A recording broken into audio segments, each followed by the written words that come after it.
আর professor বলতেন, উনি বলতেন যে তেমন মাদ্রাসার মোহতামিম কারি তৈয়ব সাহেব রহমতুল্লাহ আলাই, তিনি এই কথা বয়ান করতেন যে আপনি যে একবার আলহামদুলিল্লাহ বলেছেন, বলতে পেরেছেন, এই জন্য আপনাকে আবার এর শুকরিয়া আদায় করতে হবে, আবার আলহামদুলিল্লাহ বলতে হবে। দ্বিতীয়বার যে আলহামদুলিল্লাহ বললেন, এর জন্য আবার শুকরিয়া আদায় করতে হবে, আলহামদুলিল্লাহ বলতে হবে। আল্লাহ তাআলা না চাইলে এই সামান্য আমলটুকু করা যায় না।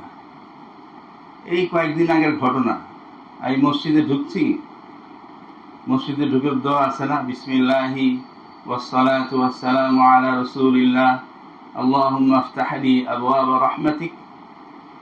এখন আমার এই দোয়া মনে পড়ছে না, অদ্ভুত ব্যাপার। আমি দোয়া করতেছি আল্লাহুম্মা ইন্নী আসআলুকা রাহমাতিক, বের হওয়ার সময় না আল্লাহুম্মা ইন্নী আসআলুকা মিন ফাদলিক, তাহলে এর কাছাকাছি কিছু একটা হবে। আল্লাহুম্মা আফতাহ লি কথাটা আমার মনে পড়ছে না, অদ্ভুত ব্যাপার।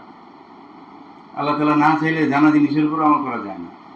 এটা আল্লাহ তাআলার মেহেরবানি যে আমরা কয়েকবার আলহামদুলিল্লাহ বলতে পেরেছি।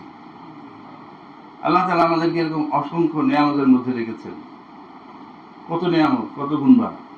এই জন্য কোরআন মাজিদে আল্লাহ তাআলা বলেই দিয়েছেন, ওয়া ইন তা'উদ্দু নি'মাতাল্লাহি লা তুহসুহা। তোমরা যদি আমার নিয়ামতগুলো গণনা করতে চাও, গণনা তো দূরের কথা, ইউ ক্যানট রেকন দেম, তুমি ধারণাও করতে পারবে না কত নিয়ামত।